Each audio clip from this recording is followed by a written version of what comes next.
Hey, this Snow Creek Homestead. Today we're talking about some wood ash. I'll give you maybe my top 3 usages of my wood ash that seem to help us on the homestead here. We try to utilize everything we can, and this wood ash is great. I really can't get enough of it, to tell you the truth. I'm sure there's a line there somewhere, but right now we burn wood, keep the house warm, try to keep the family all warm. We've talked about wood in other videos, but some of the things we use, like a renewable resource, I guess you would call it, would be wood to keep the house warm. The byproduct of burning it is some wood ash, and but only burn regular hardwood. Don't burn pine, stuff with a bunch of ink on it, like cardboard type stuff. Never burn plastic in it. There's a lot of things you can do to keep your fireplace flue from creosoting up and getting hot. And keeping your plastics and stuff out there, you don't want any of that going out in the environment or nothing like that. So back to this wood ash, my top 3 things I use wood ash for is the first one, I use it in my compost.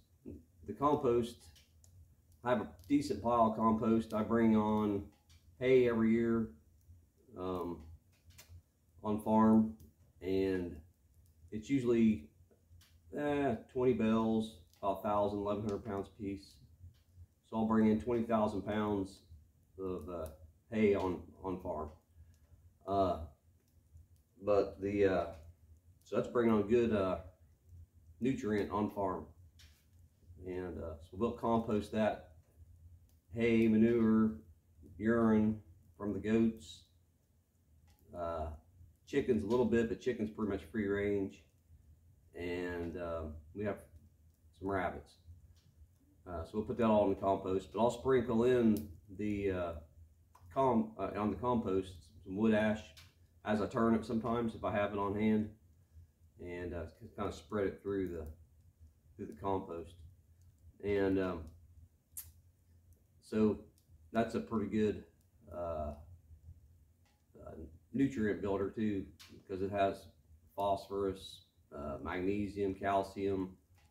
You can look all that stuff up on any kind of search, but there's plenty of nutrients in there. So, but say one negative thing about wood ash would be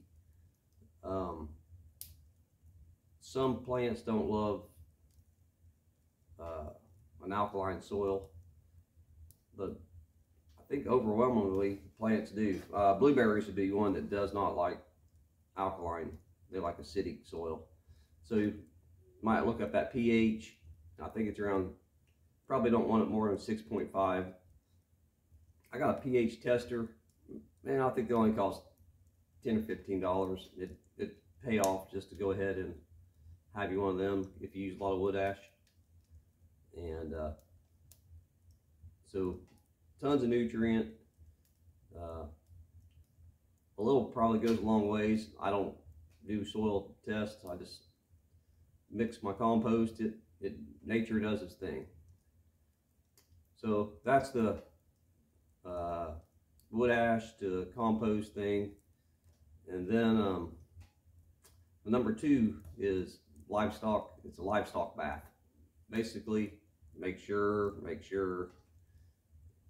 it's days old, that you don't have coal in there and you burn the barn down. Yeah, best place to do it would be put outside maybe between rains, where the livestock can get to it. They'll bathe in it, they'll waller on it. I believe it kills lice.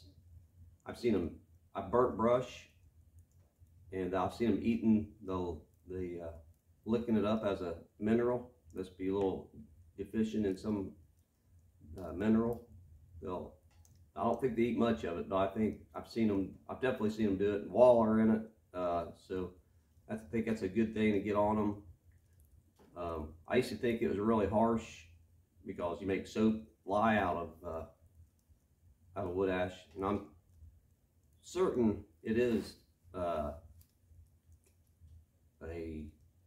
harsh thing on a massive scale, but a little bit goes a long ways. So so number one was compost. Number two is Livestock Bath, kills that lice. I know it does that. I'm a firm believer in it. So number three would be in the wintertime, we get ice and snow here. We live in a hilly area. Sometimes the driveway gets rough. Sprinkle that on in your tracks, and it will melt that snow and ice. It's great. I've never used it on my sidewalks, but you probably could. I know it won't hurt it won't crack your, pop the cement top like salt or something would. But we don't want to track that in the house, so I never use it on my sidewalks, but it would work. Maybe it would work good around the barn too. I've never used that around the barn, but it'd probably be a good thing for ice melt there too. But definitely getting in and out up the hill and such, and that'll work real well for that. So that's just three of them, kind of the main uses I use for wood ash here. There's tons more. I mean, you got hardwood floor that's got a squeak in it. You can sprinkle a little of that in that crack. It's like a lubricant, and it will keep your floor from squeaking. I mean, that's awesome, right? Slugs, if you got a slug problem, sprinkle that around your plant or around the area you don't want this slug to cross, and it won't cross it. I think it dries it out too heavily. I believe rain is good for it to get into the soil, but I believe at that point, once it's wet, it wouldn't be much of a deterrent for slugs. But that'd help get it in the soil. I think I'm gonna do a little footage here of me sprinkling it in my manure pile. I gotta roll it anyway, so I'll sprinkle some in, roll the manure pile a little bit, and keep sprinkling it in kind of layers. So probably much talk there. I'll just show that part, and that'll be where we're at. That's where my wood ash is going right now. I need to get some on hand because it's probably not long and start snowing here and such, and so I probably need to get some build up on hand. But right now I want to get the last of it probably on my pile there and let it cook during the winter. And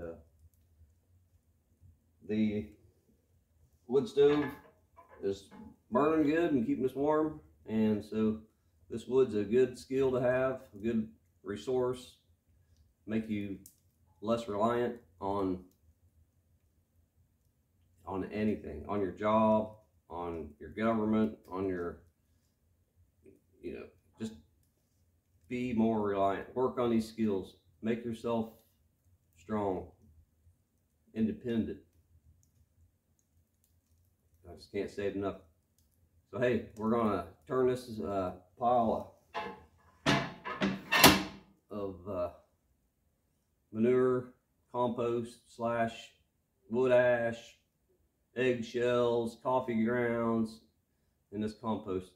We're gonna try to make a good video here sometime, maybe this summer, of composting, and show you what a big compost pile looks like, and then show you what it looks like, how small it gets when it breaks down. It's amazing.